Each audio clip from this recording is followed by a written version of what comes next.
let's think about the people. Let's assume that we have only our local watch, clock. Okay?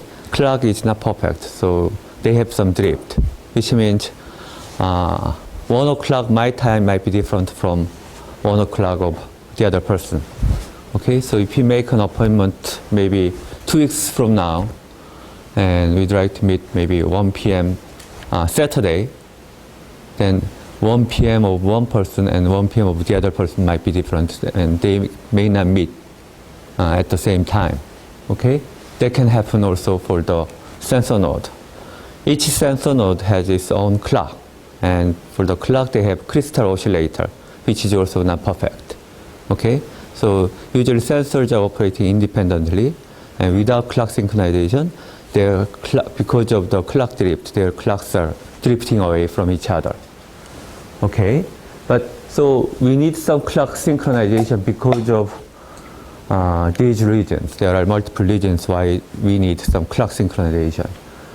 So first of all, we need clock synchronization for communication, because each sensor node employ duty cycling, wake up and sleep, and wake up and sleep. And when they wake up, they check for communication, right? And they trying to communicate using RTS, TTS, and data and egg. But if they don't wake up at the same time, right, they cannot communicate. Right? When they wake up, the other person should wake up at the same time. So we need communication. So it's also a kind of wake-up scheduling. So we have reviewed wake-up scheduling algorithms to minimize the communication latency.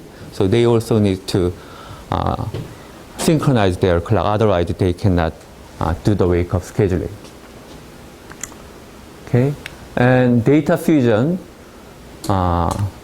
sensors report event to the sink whenever they detect the event, but the same event might be detected by multiple sensors at the same time, right? So in that case, we have to distinguish whether this is the same event or not. The most critical information to detect whether the same event or not is the time. What time this event has occurred. So we need some clock synchronization to eliminate or to remove this redundant data. Okay, and we use clock for other reasons: slot time, interframe spacing, or timeout. And if you have different clocks, then their slot time might be different. So we need to adjust their clocks. And TDMA scheduling is another media access control scheduling based on the time division multiple access. And because it's based on the time, we also need some kind of clock synchronization, because everybody should have same reference of the clock. Also, we need to order some events. That means ordering of event in timeline means we need some kind of clock information. And this is localization, means sometimes we can identify the relative location of each sensor node based on the other node. And we can use triangulation method, which means they send a packet, and based on this delay, we can estimate the distance. If you receive 2 packets from the other node, then based on this trilateralization, we can estimate the relative location of this sensor node. That's called the localization algorithms. That also use this time of arrival, time difference arrival, time information, because they have to measure the time the packet flies from one node to the other. And that also requires some time information.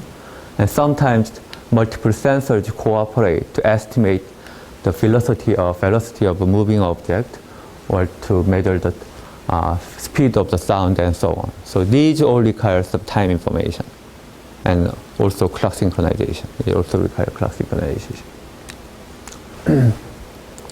So in general, in sensor network, we use clock synchronization from time to time to the regions we have discussed in the previous slide.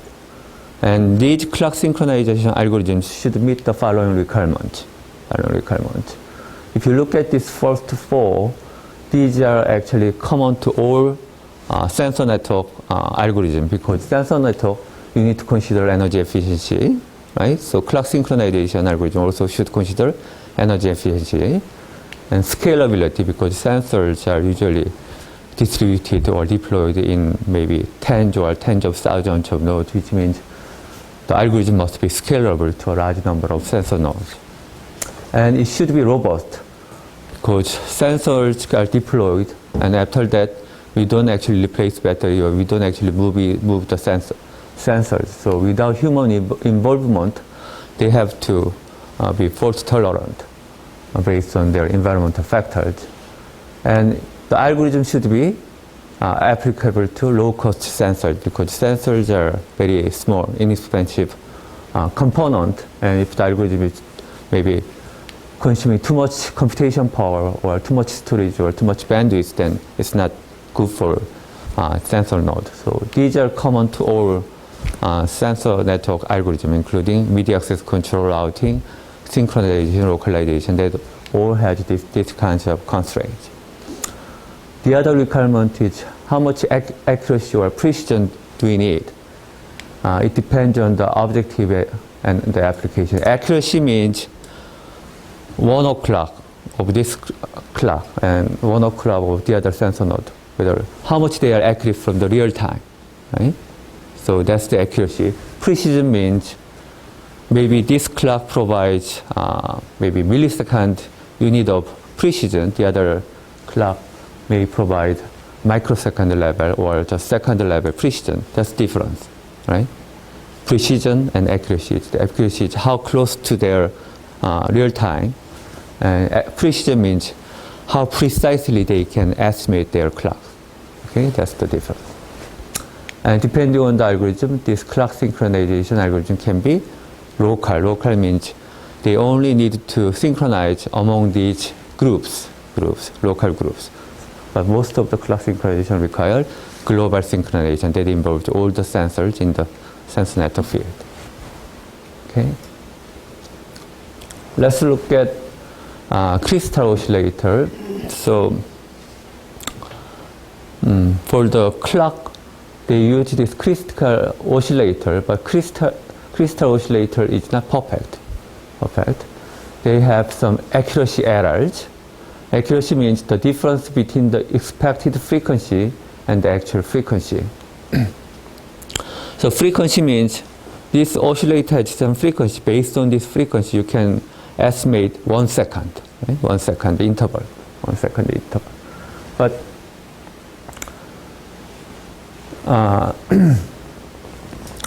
they have to be accurate, but there is always this frequency error, right? 1 second of this crystal oscillator might not be real 1 second. There is some errors. So even though they are trying to produce correct 1 second interval, so that's called frequency error, whose maximum is specified by the manufacturer of the crystal oscillator. Okay, so I have this clock based on this crystal oscillator. It should be accurate as the real clock, but it has some frequency error, and that frequency error is specified by the manufacturer's specification. And usually the maximum error, the range is 1 part in 10,000 to 1 million, which means in 1 second there can be, in this case, 1 microsecond of error, or in this case about 100 microsecond of error. Okay? So crystal oscillator is not perfect, so depending on the cost or depending on how accurate the crystal oscillator is, there might be some errors, and the range is this much. If you look at sensor node, for example, to Berkeley Mica modes, they have this much error. 1 second, they have 4.75 microseconds of frequency error or skew. Skew means some drift. So that means after 1 hour, the drift can be 17.1 milliseconds. And after 58 hours, the clock can have a drift of 1 second.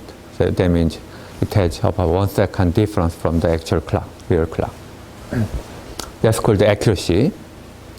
So accuracy means this frequency is not accurate as the original specification. So there is and that error, frequency error, is specified by the manufacturer.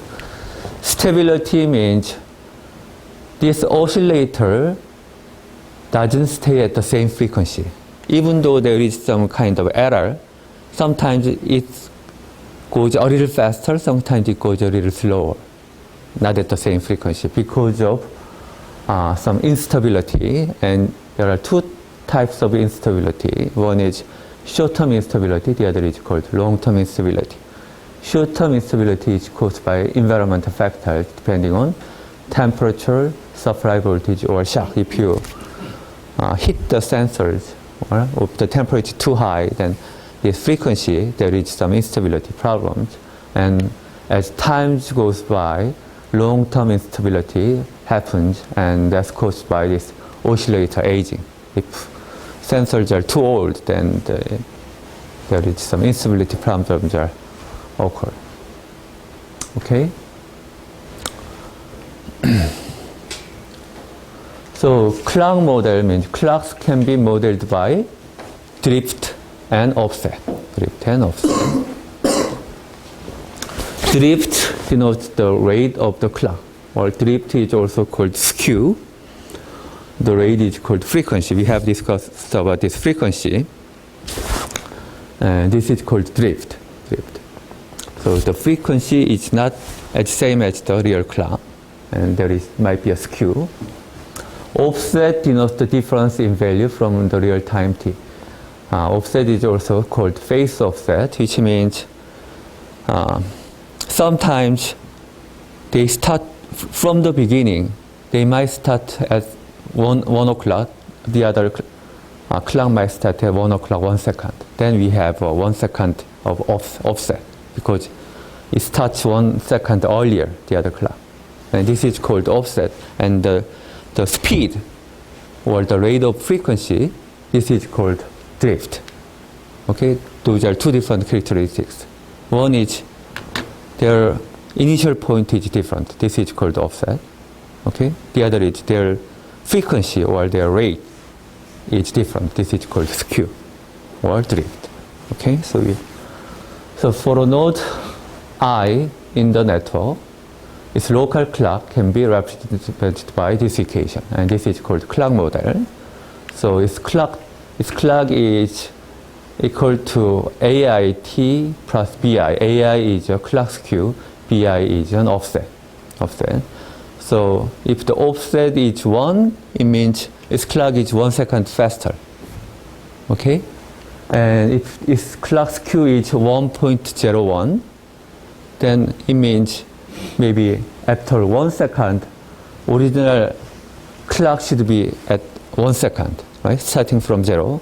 But its clock might represent 1.01 plus 1 because of offset and because of the skew. Okay? So the final clock might be 2.01. Okay? So we can model this its local clock by skew, drift, and offset. If you have two clocks, we can compare the local clocks of two nodes by this equation. So this is one clock can be represented by the other clock by relative drift and relative offset. Okay, same as this regular clock, original clock, and local clock. So two different clocks can be compared by these equations, and this coefficient is called relative drift, and this constant is called relative offset. If two clocks are perfectly synchronized, then their relative drift should be 1 and their relative offset should be 0. Then they are perfectly synchronized. Okay?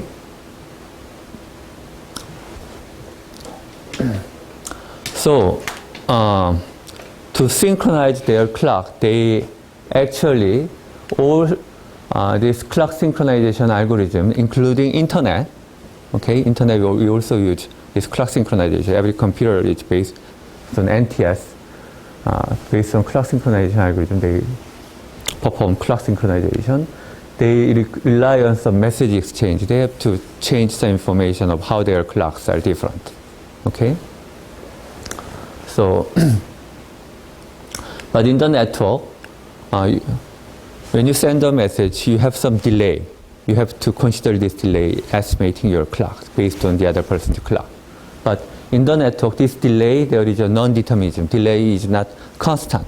If you send a packet to the other node, there is always some kind of errors or some kind of variations in the delay. And these are source of variation, and this can cause synchronization errors. Synchronization errors. You have send time, access time, propagation time, and receive time. Okay? So send time is the time required to transfer a message from a host to its network interface. And access time is time waiting for access to transmit the message. Propagation time is the actual delay in the air. And the receive time is the time required for the network interface to generate the message reception signal. Okay, let me show this graphically to explain. So let's say you have two nodes. You are trying to send a message, and message experiences some delay, and this delay can be decomposed by these four components. And each sensor has a network interface. Network interface means some kind of communication module that you send your signals through this network interface. So here you can view this as a host or sensor node. So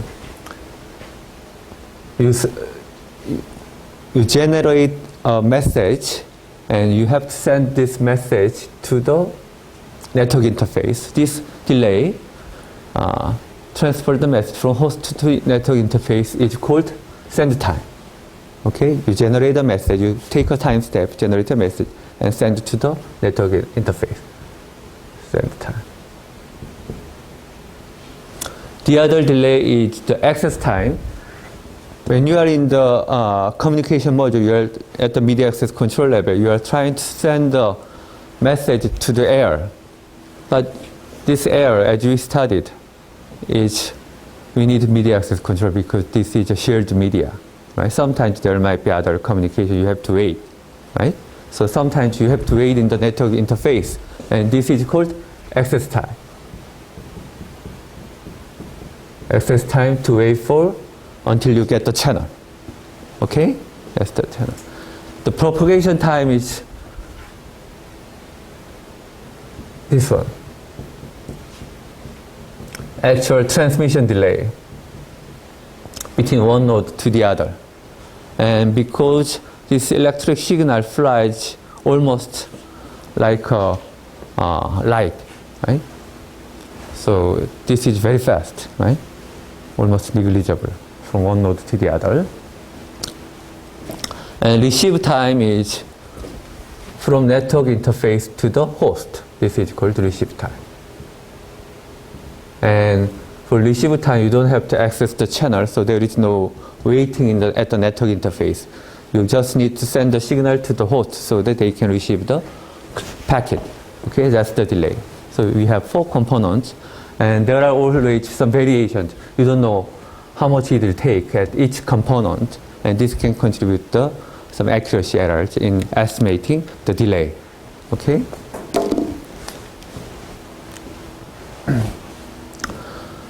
So existing clock synchronization algorithms, they vary primarily in their methods for estimating and correcting the source of errors. And most share a basic design. So how do they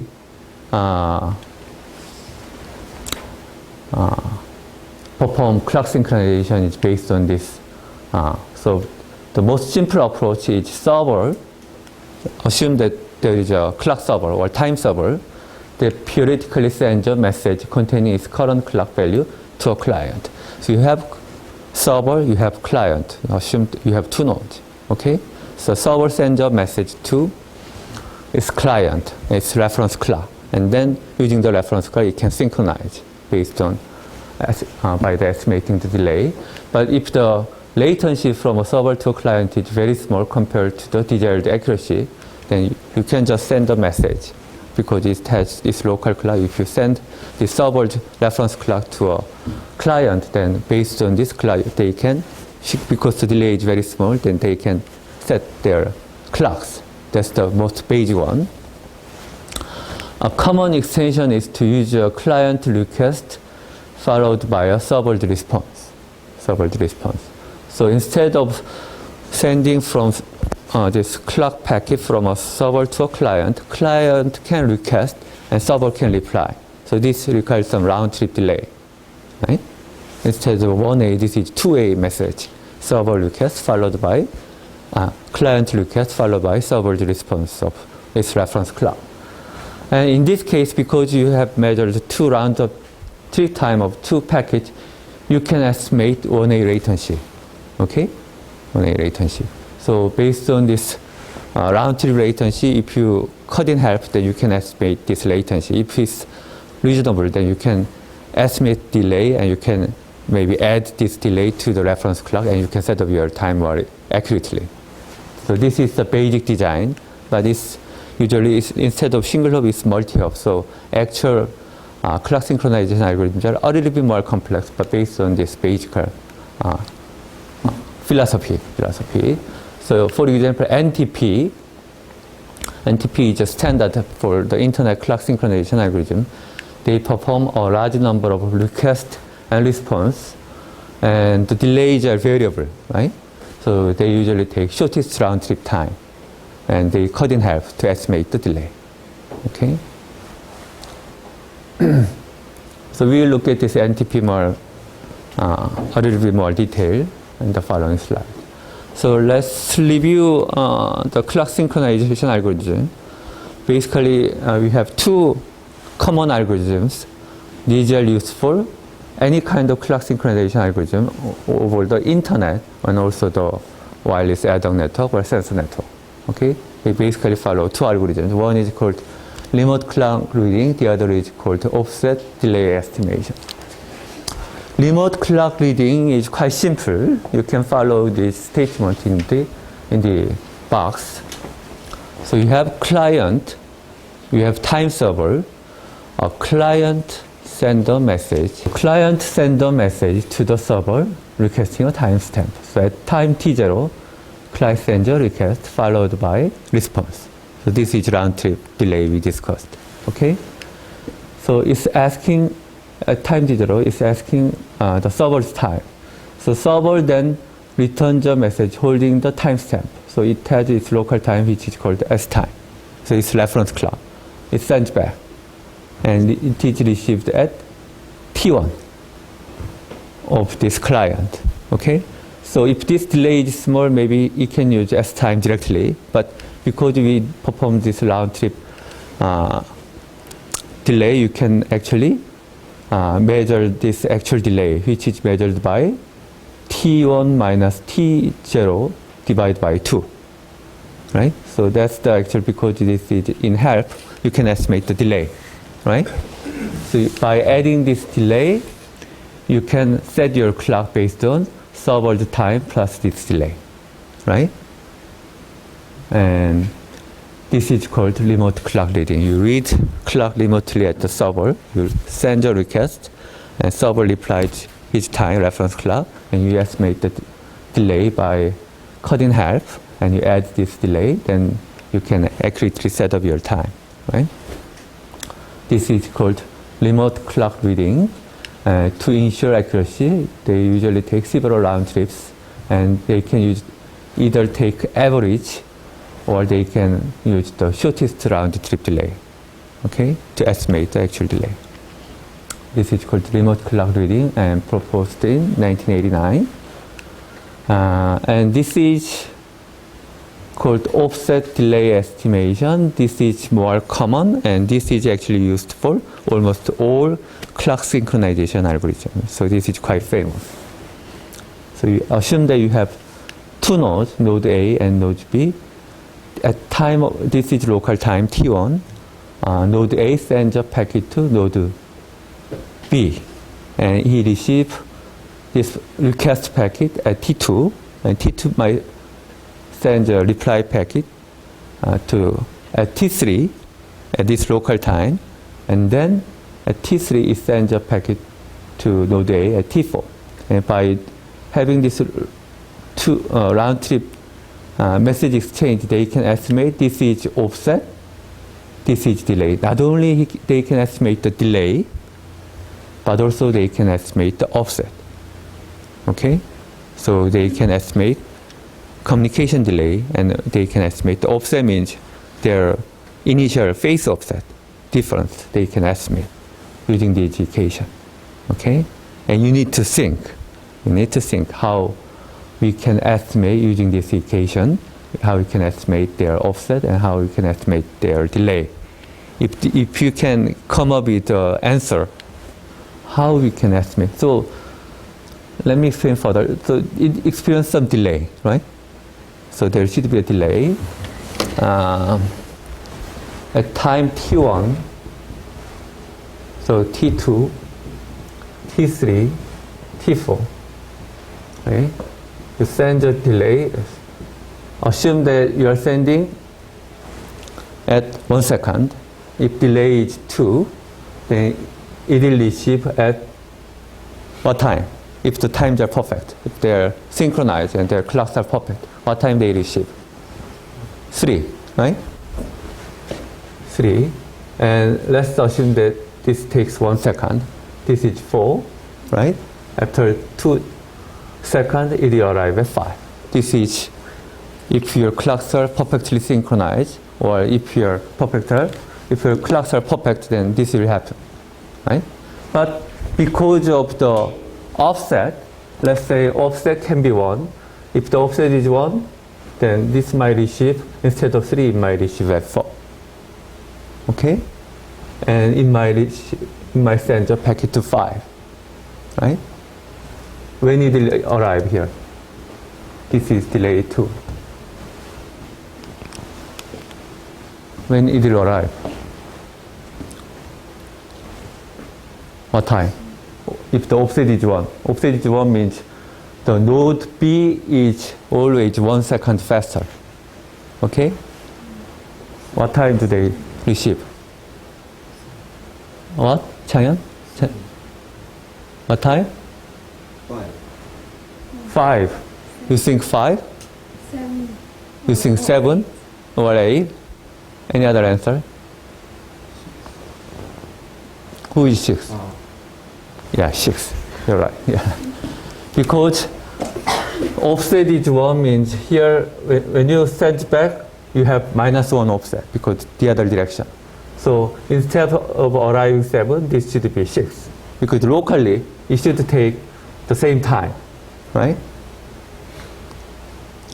So this gives you some hint of what will happen. And using this example, you can come up with some explanation why, based on this equation, you can get offset and you can get the delay. If you actually apply those numbers to here, you can get actually offset is 1 and delay is 2, right? Based on this equation, right? That's not what I want. You need to explain more conceptually or more symbolically how this equation can lead to the estimation of offset and delay. Think about it. Let me give you another hint. So what I want for the answer is you can represent this component and this component using this delta and d. And then using this delta and d for this component, if you do this, then you can obtain delta and d. So symbolically, T2 minus T1 or T4 minus T3 represent by this offset and delay. Okay? Then that's the answer that I want. T2 minus T1 is equal to, you can express by delta and d. Delta plus d is T2 minus T1 in that equation. Okay.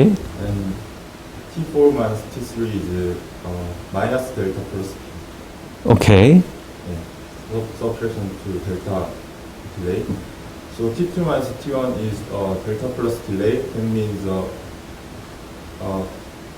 between the node B and node A gap is represented at first offset and communication delay. That is correct. And T4 minus T1 is backward communication, so that can be represented at delta instead of delta. That can be minus delta, and they have a delay, so plus the delay. Very good, very good. So as he explained, this T2 minus T1 is without any offset errors, it should be same as delay, right? It should be same as delay, but because of the offset, actually, T2 minus T1 is same as D plus this offset. Okay? So this is equal to T2 minus T1. T4 minus T3 it is usually delay, but because of offset, the other direction, you have minus O, delta. Okay? So if you apply this, T2 minus T1 is, the first equation is D plus delta minus D minus delta, right? So you remove delta, and this is 2 delta divided by 2, so it should give delta. Okay? And the other equation is about the same. If you do D plus delta plus D minus delta, then this cancel out. You have 2D divided by D, so it gives divided by 2, so it gives D delay. Okay, so this equation, by using this equation, you can estimate the offset and you can estimate the delay. Okay, this is called the offset delay estimation. This is used by all the sensor network, all internet clock synchronization algorithms. Okay, so we have reviewed the basics. Let's look at this NTP. This is the network internet standard for clock synchronization. It's called the Network Time Protocol. So you have NTP servers. So you have primary server, you have maybe local servers, and then they have this hierarchy of servers and nodes. Node means host at the internet. So primary server at the root synchronized with UTC. UTC is the time standard in our words. UTC. Let me briefly explain what is UTC. UTC is called Coordinated Universal Time. It's primary time standard by which the world regulates clock and time. This is the official clock of entire world. And we used to have GMT, Greenwich Mean Time, which had this England observatory before, but we no longer use this Greenwich Mean Time. Instead, we use International Atomic Time. Atomic Time.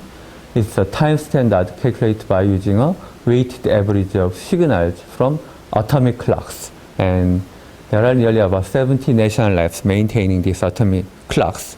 Using this atomic clock, they can take the average and they can estimate quite accurately international atomic time because atoms are moving very constantly. And occasionally this is adjusted by adding a least second in order to keep up with the Earth's rotation.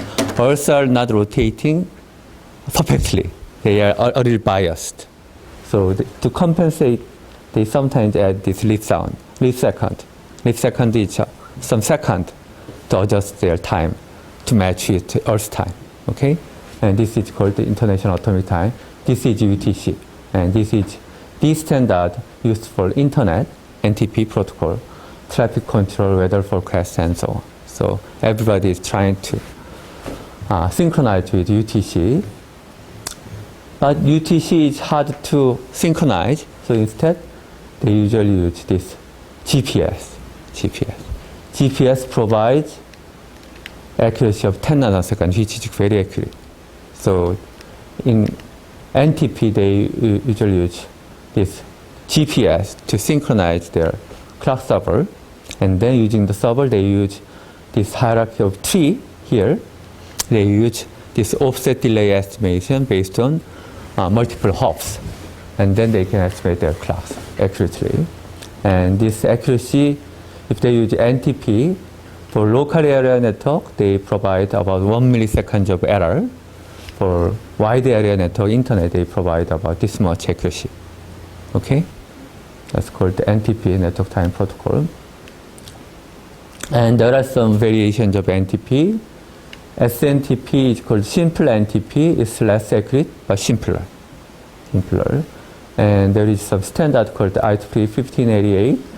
This is clock synchronization algorithm can be used for subnet. Subnet means if there is no router inside this subnet, they can use synchronization algorithm. And this can provide accuracy of several hundred nanoseconds. And if you use GPS, it's quite accurate, so you don't need clock synchronization. You can synchronize GPS directly. Okay? So if the sensor has GPS, they don't have to synchronize. They can synchronize with satellite directly, and that gives very accurate clock time. Let's review sensor network clock synchronization algorithms.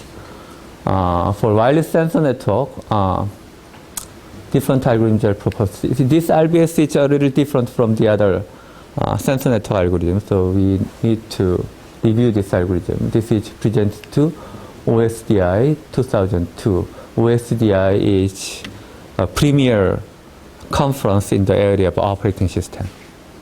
In area of operating system, this is the #1 conference. This is not IEEE conference. This is not ACM conference. This is separate conference, Eugenics conference, but this is the best conference in the area of operating system. And I think this is proposed at the people at Berkeley, and this is called receiver-to-receiver synchronization. So in general, NTP, you have 4 sources of error, which is send time here, and access time, propagation delay, and receive time. Okay? For the RBS, what it's doing is you have one sender and you have neighbors. Assume that you have 2 receivers of your neighbors, 2 receivers. It sends a packet or it sends some signal to its receiver. And to its receiver, it will receive this packet or signal at about the same time, right? And because it's from the same transmitter and it's a single hop distance, these 2 packet or signal will experience the same send time and same access time, because this is a broadcast.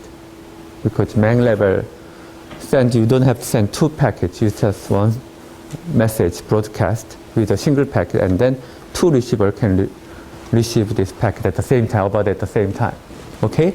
Because of this distance, the delay might be a little different, but it's a single hop is almost negligible, and the delay is almost the same, right? And reception time is almost the same. And this is actually common. So actually, there are slight difference, but this you can actually eliminate because they are the same. So basic observation is they can eliminate the largest source of error, which is send time and access time, which is variable, but they can eliminate this from their source of errors. Okay? And these 2 receivers can record their times, and their time should be the same, right? So they record their time based on their local time. So one might receive, I receive at 7.1 seconds, the other receive at 7.7 seconds, and they can exchange. And by exchanging, they can estimate their offset or they can estimate their skew. Okay. And so if you have multiple receivers, each receiver has to exchange with all the other receivers. So basically they need this much message exchange. But based on this, for a single hop of N nodes, they can eliminate this source of errors, and using the message exchange, they can estimate their clock accurately. So that's called RBS, reference broadcast synchronization. Okay? And we'll review some other clock synchronization algorithms. We'll review TPSN and these algorithms, but we cannot review in detail, so we will just look at the characteristics. And maybe after my lecture, we have another presentation from my student, the PhD student who has worked on clock synchronization algorithms. So using his example, maybe we can also look at some more detail into one specific clock synchronization algorithm. Okay? And Yongsu, are you ready for your talk today, or you haven't prepared? Okay, so maybe after the break we will have a presentation from the other student about the clock synchronization algorithms. Okay, one of the famous protocol is called TPSN, Time Sync Protocol for Sensor Network. This was presented to Census 2003. Census is one of major conference in sensor network. We have two academic community in the area of electrical engineering and computer science. So, in general, this is the biggest society in electrical engineering and electronics engineering, and also involve computer science and computer engineering. You know IEEE, right? So there is some IEEE conference for the sensor network area, and the other community is called ACM. This is called Association for Computing Machinery. This is computer society. This is the biggest computer society, and usually ACM is smaller than IEEE, but usually computer area is more competitive than electrical engineering in general. So ACM conference is actually more difficult to publish, and usually the top conference for each computer area is in the ACM conference. So for example, in the computer architecture area, which was my background before, computer architecture, ISCA is the top conference. This is organized by ACM, but actually IEEE sponsored at the same time. So this is called ACM IEEE International Conference on International Symposium on Computer Architecture. For computer network in general, in ACM we have SIGCOMM. This is the premier conference in computer network in general. Nowadays, this is the most competitive conference in the world. So it has acceptance rate of 8 to 10%, but everybody is trying to get published in this conference. And Asian conference, ISCA, SIGCOMM, they usually accept about 20 to 25 papers. So it's very hard to publish. Once you publish in that conference, you become famous. You become famous. So usually all PhD students in the United States, when they are trying to publish in these top conferences in their field, if they publish, they are very successful. If they cannot publish, then it's okay, but their goal is always trying to publish in the top conference. So this is computer architecture, this is computer network, which is the most hot area nowadays. And so SIGCOMM is the most difficult conference. And in the database, we have SIGMOD, management of data, SIGMOD. And there are other conferences like, so every field you have this top conference, usually organized by this Asian community. And in sensor network, in ACM, SIGCOMM very rarely accepts sensor network papers, so we have MobiHawk and Census, and what else? And Mobicom. This is mobile computing area. So these are the top conference in the sensor networks. And IEEE, we have Infocom, ICC, and Globecom. These are the top conference in the communication area that also includes sensor network. Okay, so these are the top conference, and Sense is one of the conference, but not as famous as this premier conference. These are one of the premier conference, but Sensor Network, these are the top conference. So TPSN is presented to Census 2003, and it has a two phase. So it first creates a tree. It's called the local discovery phase, because you are involving many sensor nodes. You cannot do a singular communication. You have to do a multi-hop communication. They maintain a tree, and they perform clock synchronization based on this tree, level by level, and they can perform the clock synchronization. So starting from the node, each node synchronized with its parent by using offset delay estimation, which we studied. Okay, and this was implemented on Berkeley's Mika and Mika 2 series. So this is famous clock synchronization algorithm. They use Meng-layer timestamping, which means instead of sending a timestamp at the host, at the network interface, they took at the timestamp. So before they transmit, they can record their local clock, so they can eliminate timestamp uncertainty due to send and access time. Okay, so they have some optimization using Meng-layer timestamping, and they claim that their TPSM outperform RBS, and actually their simulation data, experimental data, RBS is not accurate, and so TPSM based on offset delay estimation can give you better synchronization, about 2 times more accurate than RBS. Okay, so TPSM is the famous. There are other schemes called TinySync, MiniSync, and lightweight tree-based synchronization and flooding time synchronization protocols. And we may not discuss in detail. Let's review some characteristics. TinySync and MiniSync. Let's discover TinySync. They use only a subset of data points for simplification, but not. That means, first of all, before they usually measure the delay and offset, but they do not estimate the skew, frequency errors, if you look at previous clock synchronization algorithm. But this TinySync also considered clock skew errors based on the history of clock information in the past clock synchronization with its neighbors. You can estimate their clock skew, okay? And they can estimate the skew also. So they can provide a little better clock synchronization because they estimate skew as well as the offset. So they are also based on the offset delay estimation, but they can estimate the skew. And for the offset and rate difference, they usually collect some data points, and to improve the accuracy, if they have more data points, they can improve their accuracy. But they propose, instead of using all the data points, they only use a subset of data points, but using some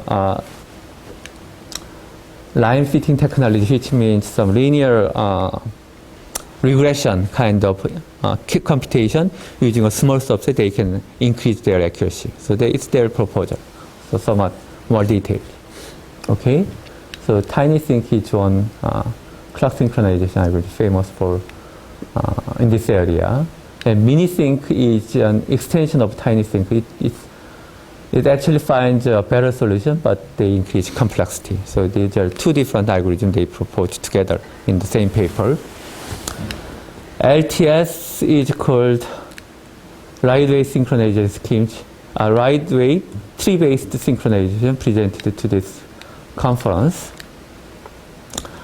They can synchronize by doing this synchronization for nodes that need only synchronization. Instead of everybody is participating, only the nodes that need synchronization can participate, and they can reduce the synchronization overhead. Okay, and they propose 2 variations. One is on demand, they are proactive algorithm, but we will not discuss the details. Okay, FTSP is using broadcast-based approach. And using this approach, they can reduce the number of messages per node to 1, so they can reduce the complexity in their clock synchronization algorithm. And to reduce the overhead, they also do not adjust error due to the message delay. But with other schemes, they claim that their accuracy is as good as other schemes and so on. Okay, that's the basic idea of FTSP, and maybe too much detail might be too complex for this class. So this is the end of my lecture, and after the break, maybe we will have a presentation from my student on another clock synchronization algorithm. He presented this idea to a conference before, and we are trying to improve his algorithm further, and we are discussing. So he'll give some details. Okay.